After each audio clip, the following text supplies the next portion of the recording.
to the case, the space, take one. Can you see that, Mark? Yeah, see it.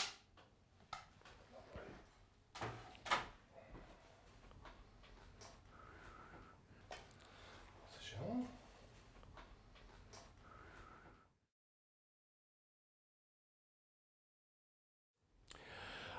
Apartheid is an Afrikaans word, which in English comes across as apart-hate.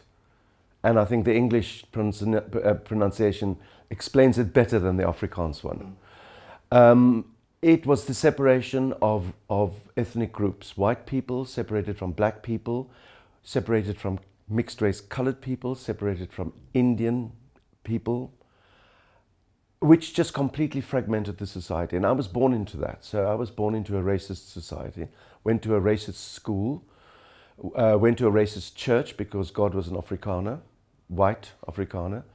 And it was politically correct to be a racist in South Africa. And the one thing that focused me on the madness was theatre. When I went to drama school at university and suddenly came into touch with plays which focused on man's inhumanity to man and the way people try and solve things through drama. I would call it now through entertainment, educate through entertainment. And there at the University of Cape Town, we were allowed to have token people of colour. And in the drama school, there was a coloured chap and also an African man, young man. And we would do exercises together, intimate exercises, dramatic things. We would be brothers in a play, or we'd be, And when it was over and we left the drama school, there was nowhere we could go together. We couldn't drink a cup of tea. We couldn't sit down together in a restaurant. We couldn't go to a movie together. We couldn't go to each other's homes together. We couldn't sleep together, although we did.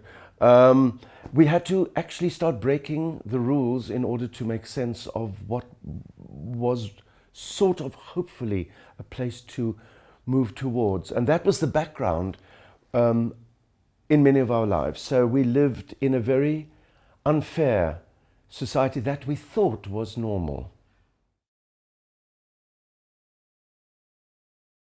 I had no interest in politics. We never talked politics. I grew up in an Afrikaans home. My father, both my parents were pianists, musicians. My mother was from Berlin. She left in 1938, and only after she died did we find out that she was Jewish. So we never even talked about that. So it was very much in a situation where we kids did not ask questions. Afrikaans kids did not ask questions. We took things as they were fed us. I had a very happy childhood and very decent family, decent parents, who would not talk about politics because, as my father said, it's a dirty thing. We don't talk about dirty things at table. And going to the University of Cape Town was a good move for me instinctively because it was a very liberal university as opposed to the others that were very conservative and very racist in many ways. But I just think it was a case of meeting people and just getting to know my freedoms. Sexual exploration also was quite important, learning how to smoke a cigarette. And then suddenly discovering this actress, this student in the canteen at university with a beret and a cigarette holder and very drama. And I thought, where does she come from? Oh, she's at the drama school, darling. And I thought, ooh, I want to go there. I want to look like that too. Well, it was very instinctive. I think most of my life has been based on instinct. That's the one thing I respect totally now at the age of 68, is if my instinct tells me to turn left, I'm not going to turn right. I might not understand why, but when I ignore it, I make a mistake. And I've done that in my life in the past of thinking, well, I can't do that because that doesn't make sense, and I make a mistake. So I think it was just a case of being, I suppose, choosing certain crossroads, and one thing leads to another. And then, well, of course, after drama school, I had my BA drama degree, and I wasn't going to stay in South Africa because there was no theatre that I really understood as theatre. It was only English theatre, so why not come to London? And that's why I came to London, and couldn't think of becoming an actor because you suddenly realize that only the English can speak English, but not all the English. Only the English speak English. So I went to a film school, London Film School. I was there for 4 years. That changed my life, for the simple reason that I saw BBC TV.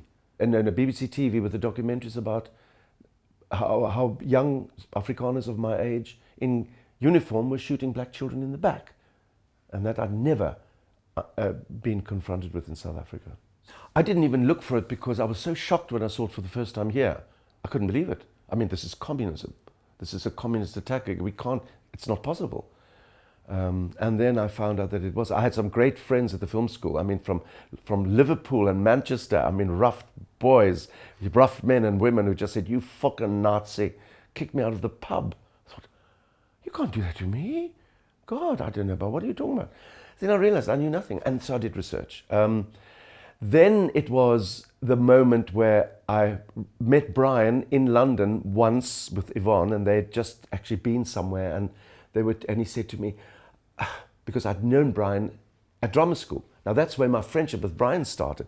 He was the photographer that I just grew up with, and every picture that was taken of me at drama school was taken by Brian.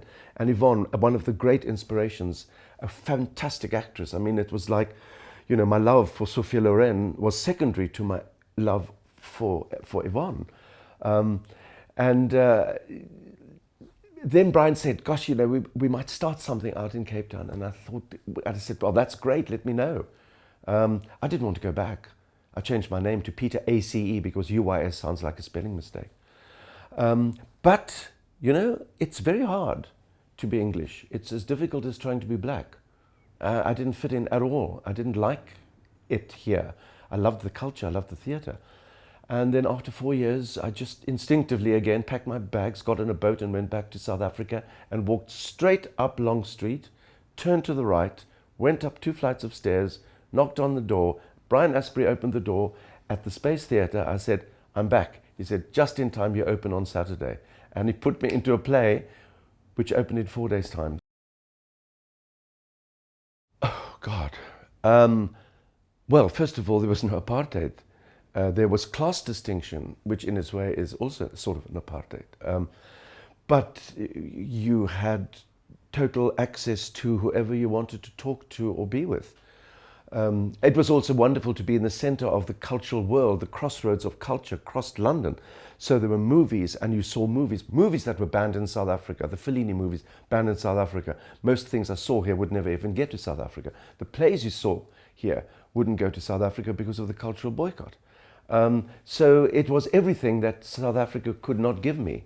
I did not need the beaches and the sunshine and the beautiful mountain and all that, because I was trying to discover, what was I trying to discover? The rest of my life. I wasn't quite sure what I wanted to do. Did I want to be a filmmaker? Did I want to be an actor? I wasn't sure. Did I want to be a writer? No. My mother always said to me, "You're going to be a writer." "No, Mummy, I'm going to be an actor." She said, well, and after she died, I became a writer. So again, that's something, these things just sort of wait in the wings and jump out at you. 72, end of 72, I went back to SA, yes. Yes, I was very much in, we used to write letters. Do you remember writing letters? Those blue airmail letters that you licked and you glued together, and you could never open the bloody things, and they also have piece of paper to glue together like the Dead Sea Scrolls. Yes, we used to write, and of course you never phoned, it was too expensive, and that was it. You know, you just, that was it.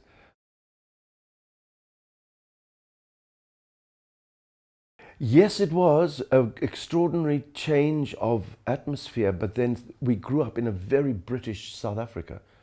Everything was coming from here. Everything was from London.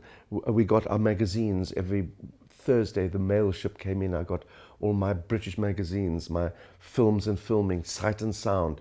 It was really, truly, we were probably more Tunbridge Wells than Africa. So it wasn't that much of a culture shock. It's just the freedom was an enormous bonus. I never realized. And of course, television, which we didn't have till 1975.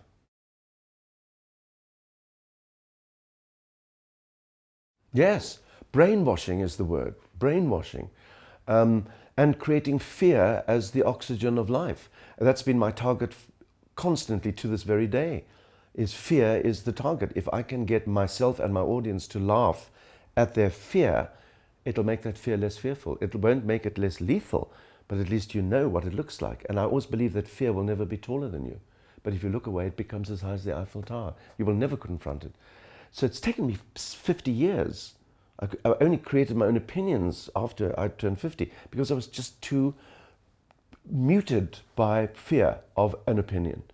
And that's again where I've used my material today in my work, is to encourage my audience and my generation of young South Africans not to be frightened of asking questions. That's what democracy means.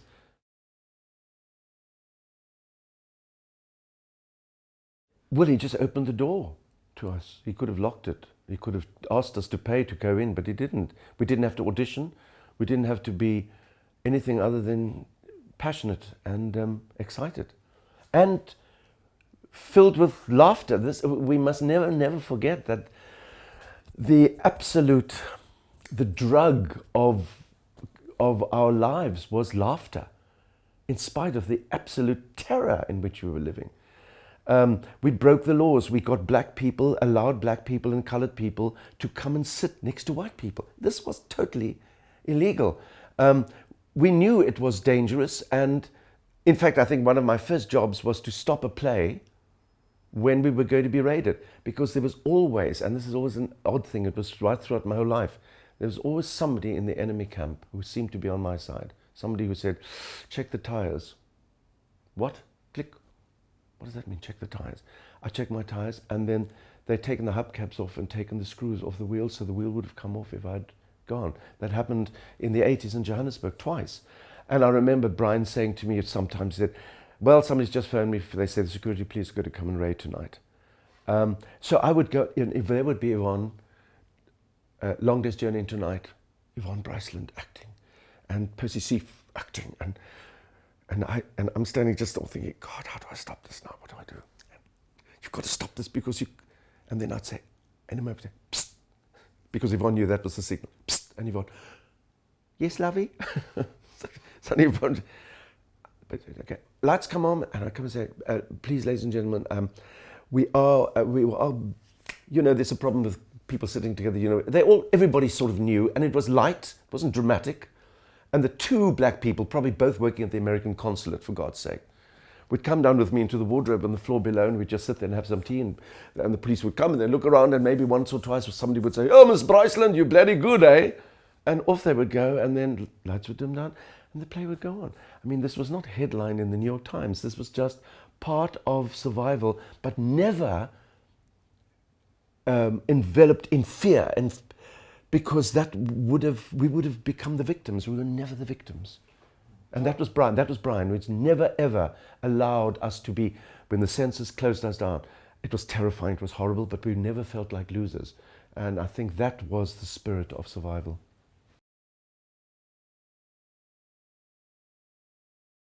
Well, the implications of breaking that law would be that the place would be closed down, that possibly the manager would be sent to court or put in prison, that the people, mainly the black or the colored people who would be there, would be put into the police car and disappear, maybe. It was a careless life because we cared, if that makes sense.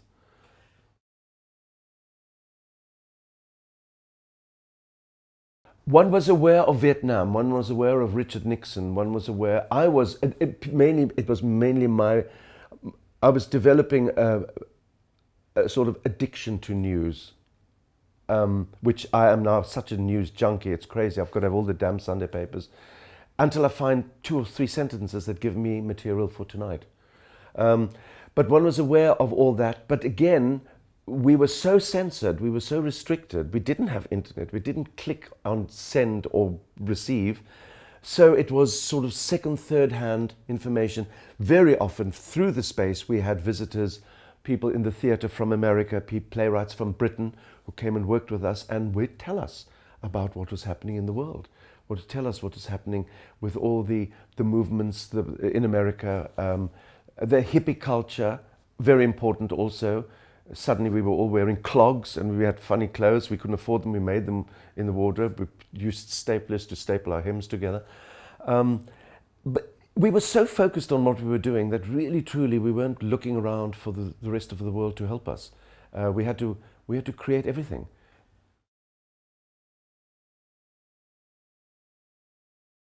Well, I'd come back because, first of all, I didn't want to stay here anymore. And I'd written a play, 2 plays. One was about the Empress Josephine. And it was, and I thought, well, I'm going to do this now. I'm going to do this somewhere. I'm going to do the Empress Josephine. Huge cast. Can only do it in South Africa. But then when I popped into Brian, literally say, hi, Brian, I'm here, thinking he'd say, oh, great, listen, let's maybe have a coffee next week. He said, here's a script. We start tomorrow. And I said, but I've written a play. He said, oh, yes, oh, yes, oh, yes, we'll do your play. But you first do this one. So, I mean, it was a little bit of blackmail or whitemail. And it was fine. And that's where I met my eternal friends in that production. Because Robin Milan, who couldn't do that part, he was playing the teacher. And I was all tanned from, my hair was long, I had hair.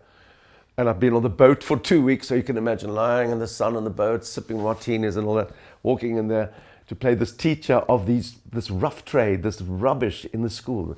Gangsters, bloody teacher, bugger you up and all. And I was quite frightened of them because they acted so damn well that I thought they'd really hit me, these kids. And they were great friends forever.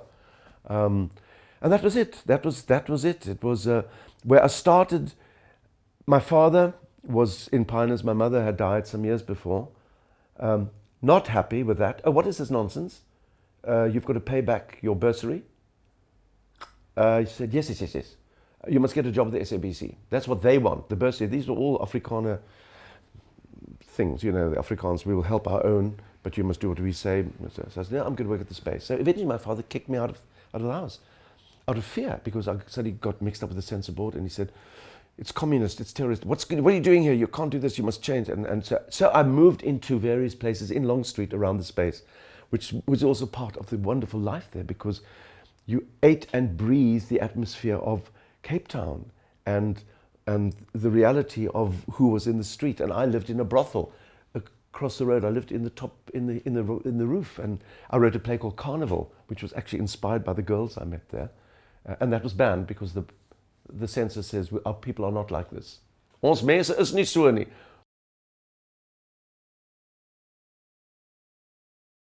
I didn't. The colour was on the other side. It was in the other street. I just saw it looked like any other office block, and there was water leaked. Water came down from the 4 floors and leaked in and there were things lying around. Oh no, it was a mess. It was a complete mess, and posters were peeling off the wall. I mean, it really looked like a refugee camp. It was not glamorous at all. We never were glamorous. We couldn't afford to be glamorous. We had to put everything onto that stage. Whatever it was had to be on the stage. Half the things on the stage I borrowed from my father. My father always used to say, God, it was wonderful. Opening nights, I used to watch him looking around, and then say, oh my God, my chair. What is my chair? Because I didn't ask him.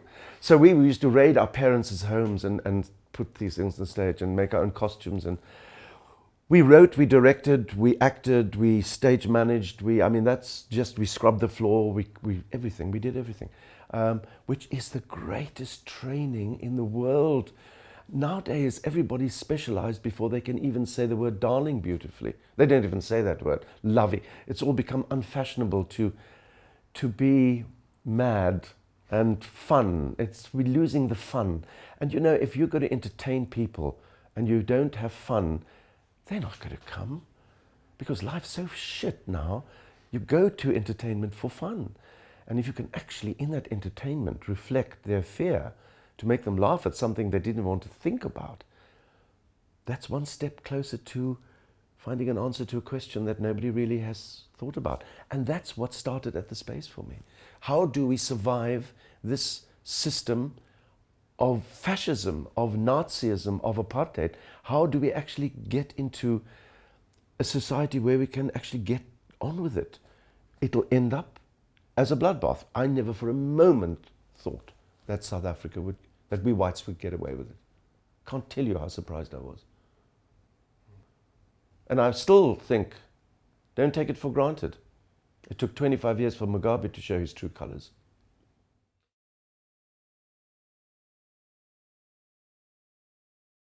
Do you know, we very seldom talked about that. I cannot think actually of any political discussion.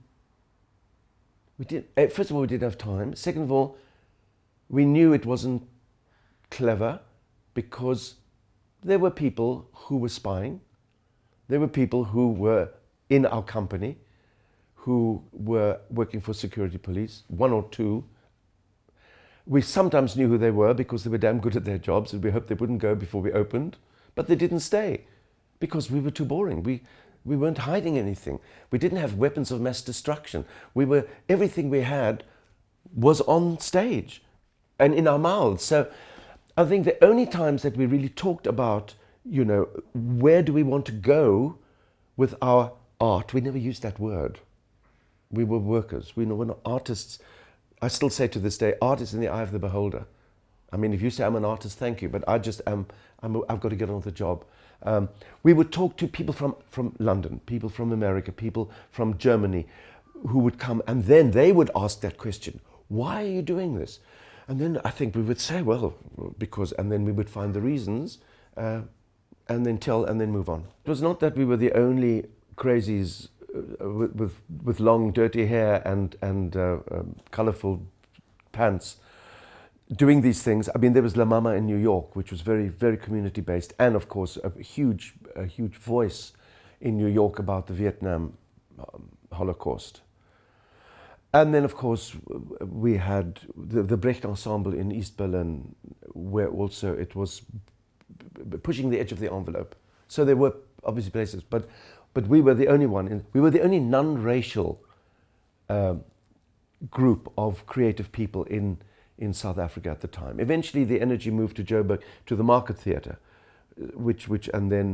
and by then, of course, we had broken that law so often about allowing people in that the government just decided, oh, what the hell, we'll just open the theatres.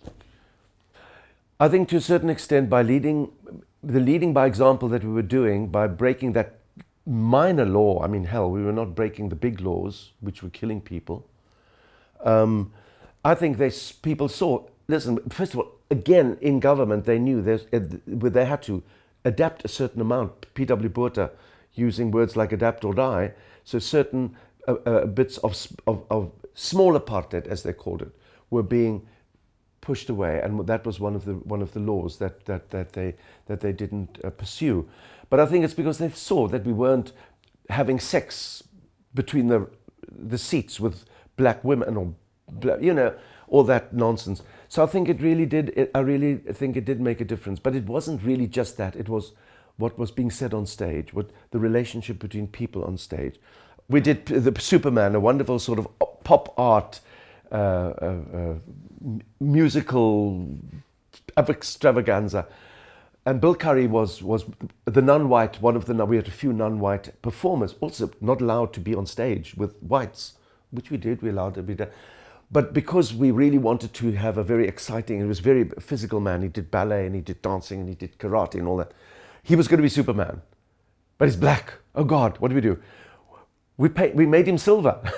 He was a silver man, he looked like the Oscar. And he was Superman, and so it was that sort of thing. And it was just crazy nonsense. And audiences loved it, and people enjoyed the absurdity of exposing the absurdity. Then we did a production of Tis Pity She's a Whore. Just the title in itself was provocative, because you can't put the word whore in the paper. And there was a beautiful blonde actress in it, and she played the love interest. And there was one moment in the text where there was a bit of dancing. It just says, you know how playwrights say dancing, hello, thank you. You know, could rehearse it for 6 weeks, but I get on.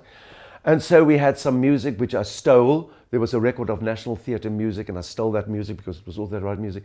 And I said to her, I said, darling, you must dance and you must take off your top. Why? I said, I don't know why. Take off your fucking top. Take off your top.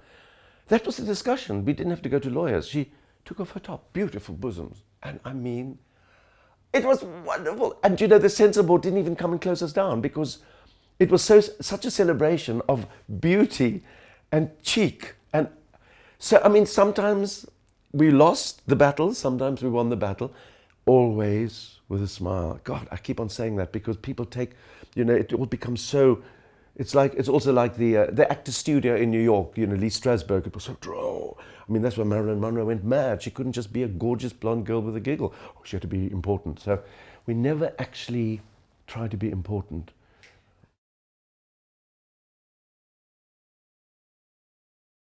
we had a great sense of celebration. I mean, we had superstars. Ethel Fugard was a superstar. Von Bryceland was a superstar. And they were all...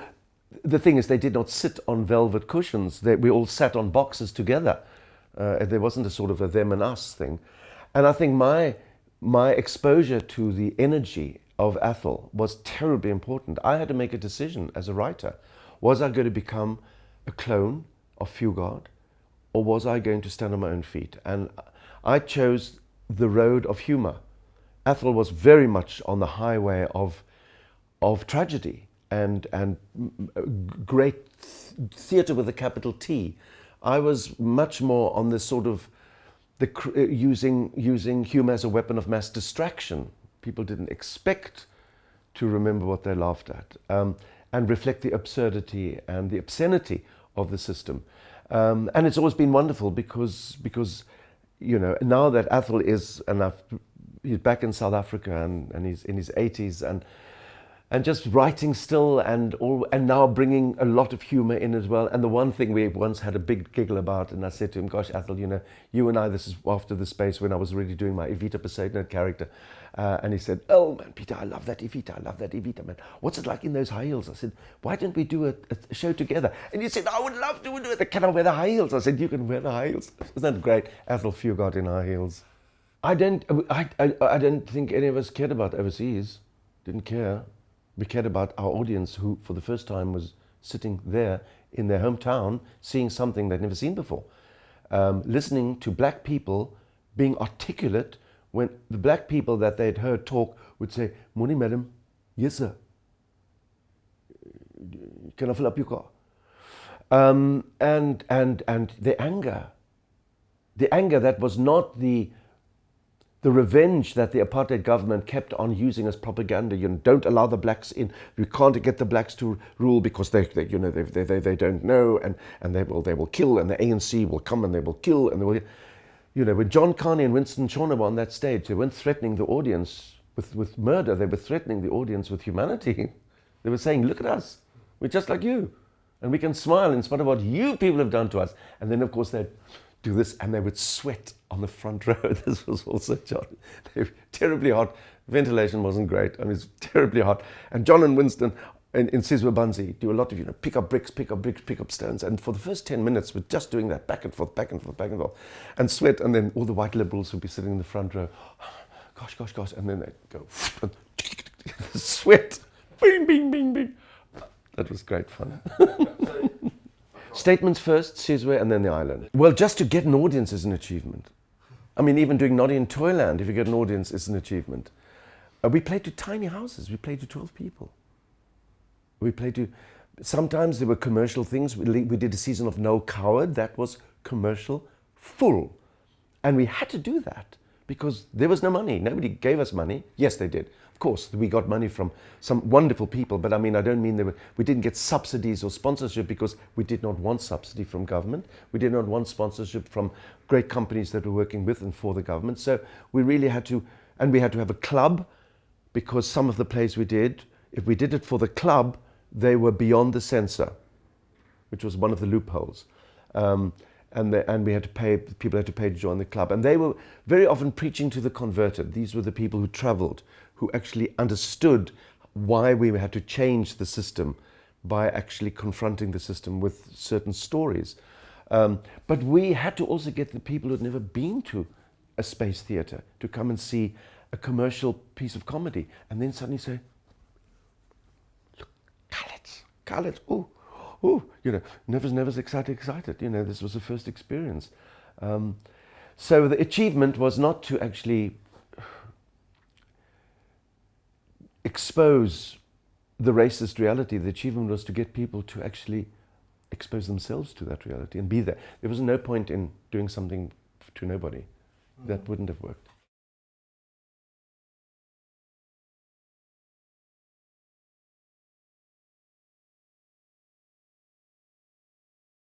Okay, the color spectrum of apartheid was white,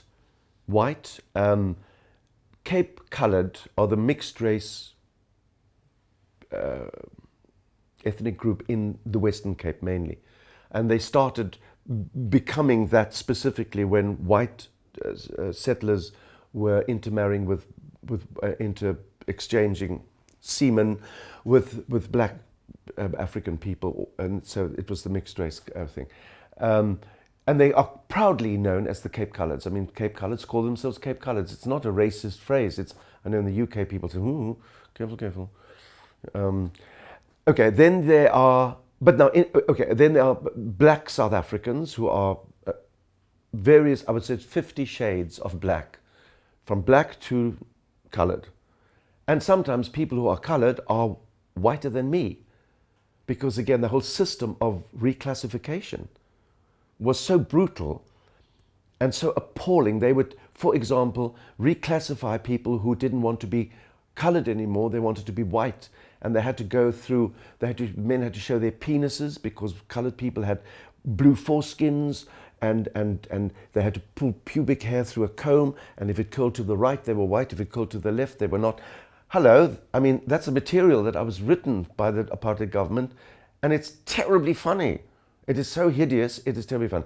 Then we have the Indian people, mainly focused in KwaZulu-Natal, in Durban, which came from the Indian people who migrated across from mainland India. But it was mainly those four racial color codings: white, colored, black, Indian were the three. And others came up, which were the Chinese. And that was very confusing because we had trade with Japan and Taiwan. And China, of course, being communist, no, nothing to do with China. But we had to make the Taiwanese honorary whites because of our trade with Taiwan. Now, how the hell does a policeman know the difference between a Japanese and a Taiwanese? And some of the colored people are very Oriental. I mean, my community in Darling are very, very Malaysian, also through the centuries of the Malaysian fishermen who used to come ashore where we are on the west coast. So the whole thing became absolute nonsense. You know, it became so absurd and so ridiculous. It was a minefield of comedy, but every time you laughed at it, people died. I mean, it killed people.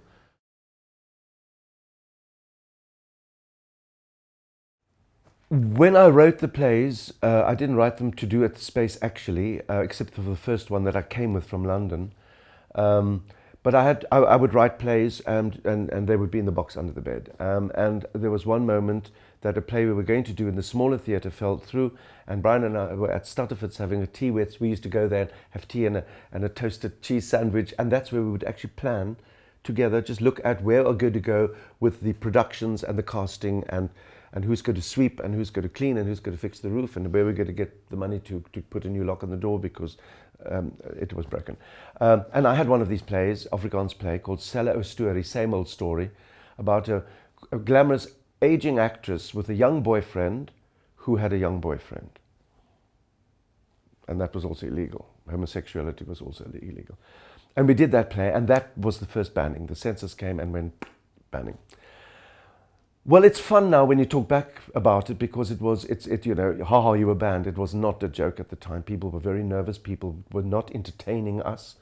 They didn't want us to be part of, you know, discussions because you're doing subversive things. I was always banned for being obscene and blasphemous. I'd use rude words, you know, like in Afrikaans mainly. Kak, poep, drol, poes, hol, moersko, and all this. Mainly to piss off my pa. I think it was so childish. I mean, I was not there with a Joan of Arc banner in my hand. I was there to piss off the Afrikaners. And because my father's first cousin was the first apartheid prime minister, you know, so I was very involved with that Politburo of, you know, I keep on saying when people in Europe, and especially in Germany, say, how do you fit in to this whole anti-apartheid thing? I said, I had nothing to do with being anti-apartheid. You know, I was Eva Braun's cousin because Eva Braun was Hitler's girlfriend, and that's how close my family drifted to the temples of power. And I just wanted to do, you know, and the only way I could do it was to piss them off with bad language. And to use the word God in places where you're not supposed to use God. You know, My father was extremely upset by all this because he was frightened, and they phoned him and they said, "You've got to do something about this son of yours. Otherwise, there's going to be trouble, honest. And you've got a daughter in London. You want everything to go wrong with her?" You know, that sort of horrible stuff, but sweetly, with a smile.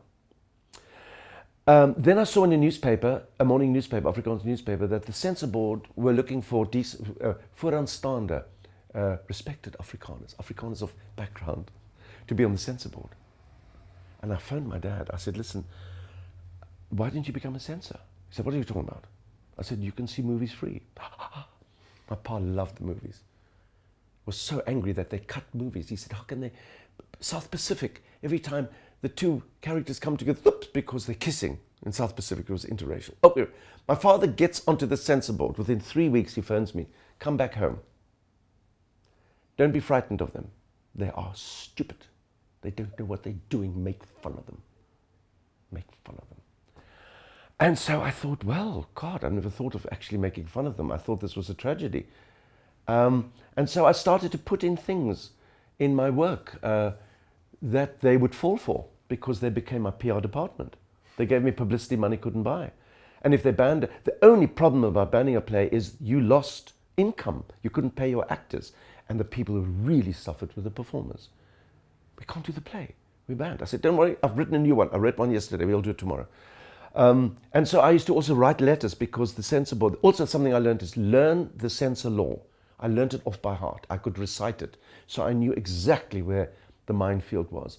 And one of the things said that that the censor board could come and ban a work in theatre if there was an anonymous complaint. So I wrote anonymous letters from various people, posted it at various places, and complaining about the obscenity and the blasphemy in my work, and they would come and they would ban it. And then the press would come and say, "Isn't this terrible?" I said, "This is the letter. This is the letter. This is the letter that they banned it on. I wrote the letter." And so people started laughing at them, at the censor board. So it was a process. It took years, but it started at the space that we did not, again, feel like victims. We just reinvented ourselves and got on with it. The one thing I became aware of at that time was if I was black, I would be dead. Because I'm white and Afrikaans, and because I'm in the skewed aristocracy of Afrikaner political families, I got away with it. I got away with it because I was white. So that was becoming a very important thing in my mind. I thought, if I can get away with it, I must use my cracked mirror to reflect that. And I made jokes. I said, "I've had so many plays banned that I feel like the Linda Lovelace with Lockjaw." You know, and I used that absurdity and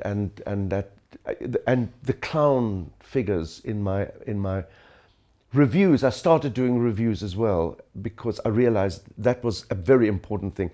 You went straight for the punchline. You just went straight there, but in disguise as female characters. As I played a tree once, and I played a cat, and it didn't cost anything. We did it as lunchtime plays, and it was just. Brian never said no.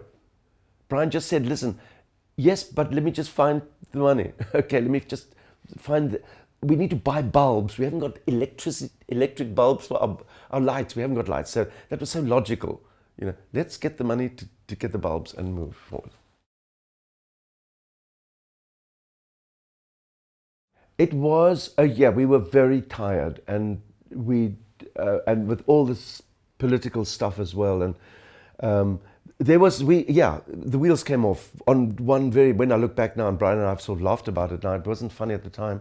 We were doing a series of my plays there, and there was virtually no money to pay the actors.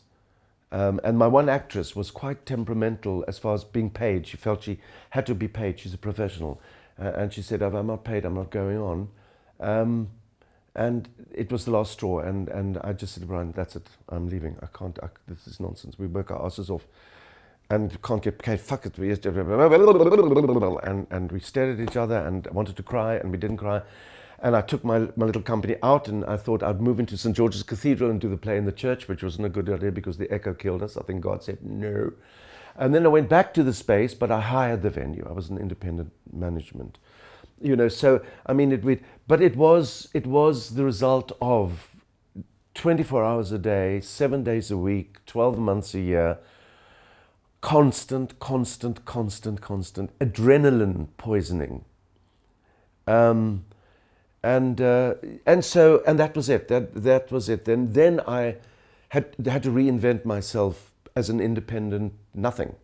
I had to borrow a combi and put actors in the combi, go to Grahamstown Festival and take my plays around, and then started my one-man shows, and then moved to Joburg. But always kept in touch. It's not that it was, and none of us at the space who left, we had to leave. It's like we were chicks no longer. We had to fall out of the nest and fly away. So we always kept touch with each other to this day.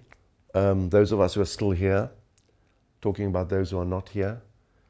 And those of us who are from the space days in South Africa, every time we see each other, which is not often because we're all working in different cities and at different times, we spend most of the time talking about the space.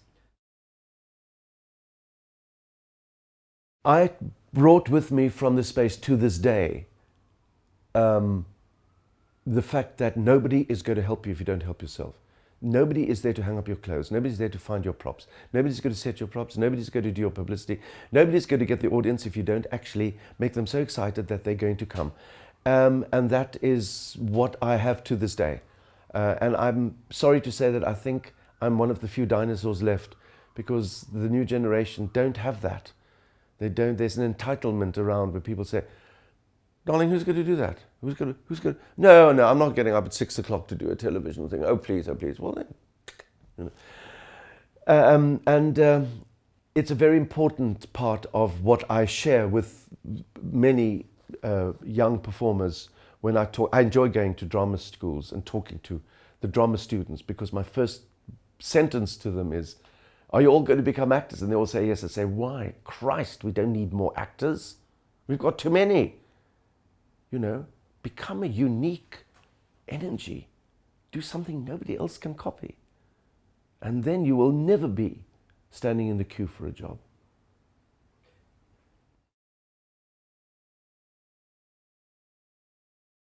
Brian was the Pope, a good Pope in the Vatican called the Space.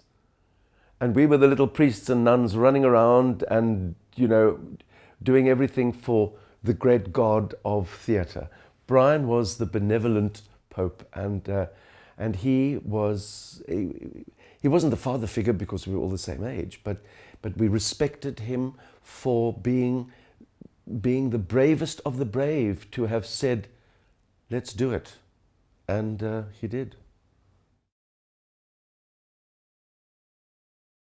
Yes, a massive, extraordinary, and a generosity of. She would be the stage manager for one play, and she would be a walk-on in another play to help. "Have you got somebody to play the mother?" "Darling, no. Darling, I'll do it. But you're in the other play anyway." "It's okay, we'll work it out." And then she would leave that play, run downstairs and be the mother. "Yes, and then go, "No," So that was the generosity that theatre is, that the star system doesn't allow, but in many commercial areas. And the word commercial was not part of what we expected, because we were not commercial. We were having to find ways of making, the one hand had to wash the other hand, and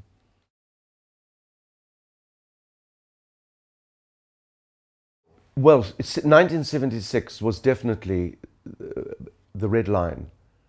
It's when the Soweto riots took place and the children took the future of the country in their hands.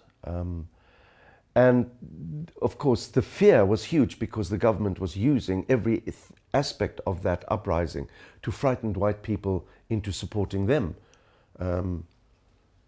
Gaza and Israel today very much come to mind when we talk about this. I was out on my own.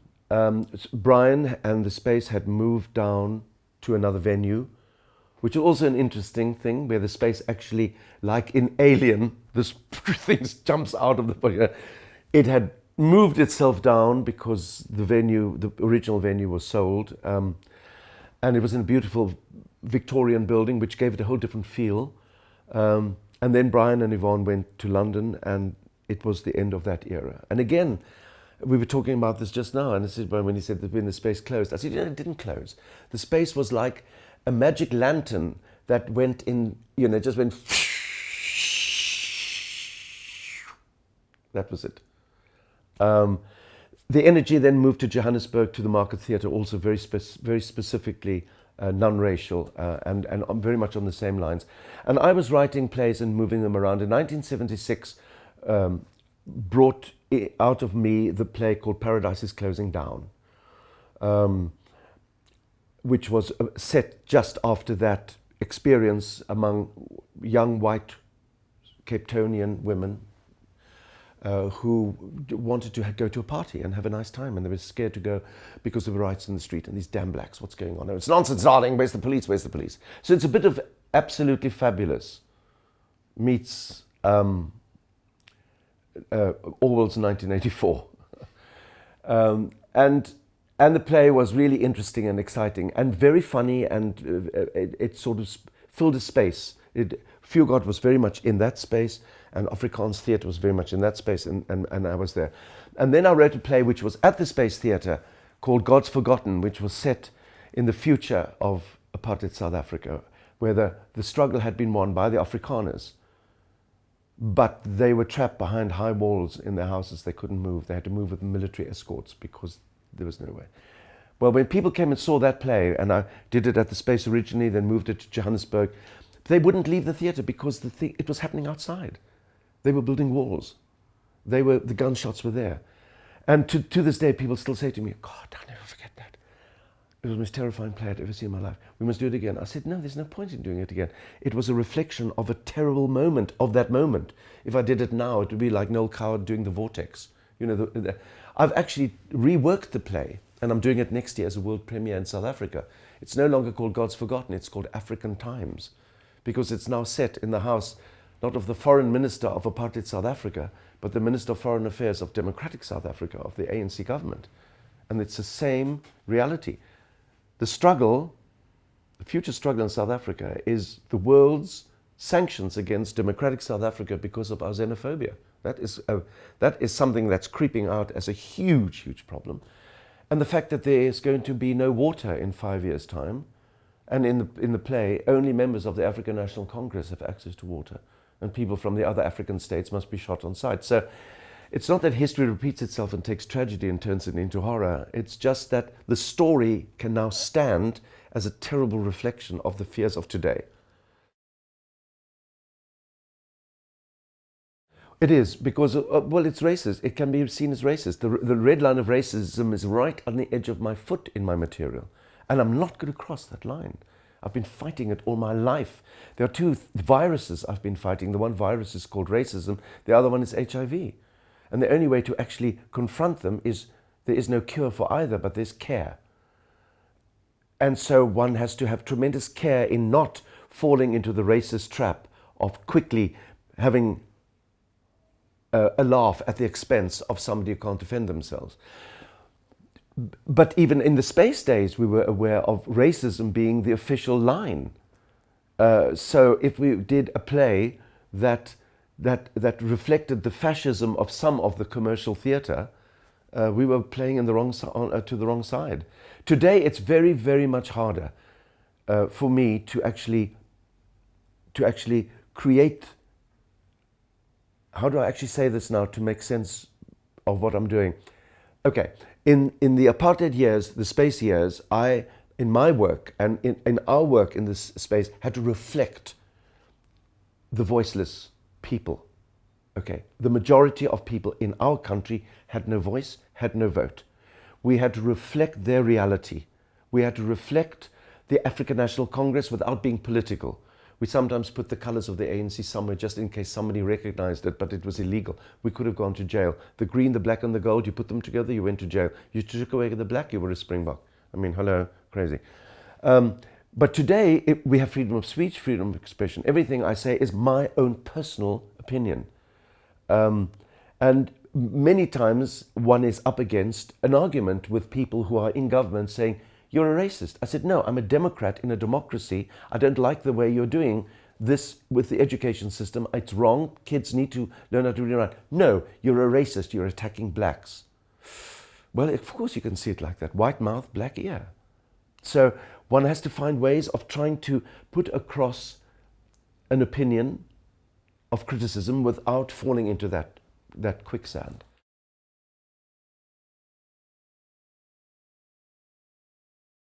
I think the theatre in South Africa is hugely important as a future means to an end. 12 to 15% of South Africans have access to internet. That's nothing. The rest of the people don't have electricity, have cell phones. That's amazing. Don't have flush toilets, don't have jobs. But they have stories. And theatre is happening in the communities. People are acting out. Where do we get how do we get the electricity? How will we get the antiretrovirals? How do we stop our daughters being raped by our grandfathers because we're in one room, because the ANC government didn't give us a room with a house with 2 rooms, so you've got 6 people sleeping in one room. So yes, it's in theatre. It's not happening on the internet. It's not happening as a YouTube. It's happening in a stone-strewn, broken glass, glittering township square where the kids are actually making theatre. So I think theatre in a developing democracy and in a developing world is very strong. In the Congo, theatre is happening to help people find out who's on your side. It's in the Western world, in the first world, it's hard. It's become a sort of a bit of a museum because we put on old crap. And that's what's so great to see something fresh. I saw the wonderful satire about the hacking scandal. Great Britain. Oh wow! It was like the Jerry Springer opera. Oh, wonderful! So every now and then the theatre just comes out like that, you know.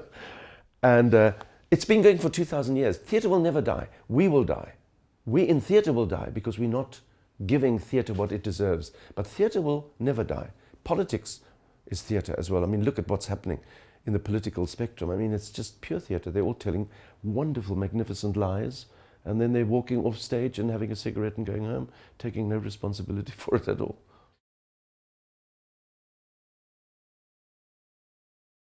Oh, it helped hugely. I mean, the mere fact that we're sitting here talking about this is because the world took notice of us long before our neighbors took notice of us. You know, but if we were sitting there staring across the sea to try and hear the applause from over there, they would have driven over us with a police car. So we didn't. But we are aware of it now very, very strongly. And many, many, many people in London and in New York and in Europe and in Japan and all over the world have an interest in South Africa because of those space plays that they saw right then. Yes, it was the YouTube of the day.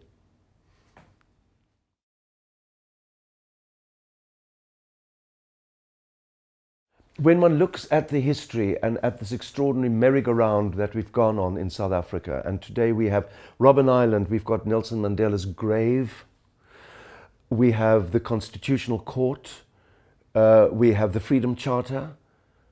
I want to see the Space Theatre there as well because it is as significant in oiling those rusty wheels so that that extraordinary machine could move away from the minefield into the playground where the children feel safe. And that's important that this film is there for the world to say, oh my God, that's right, they were mad. Thank God.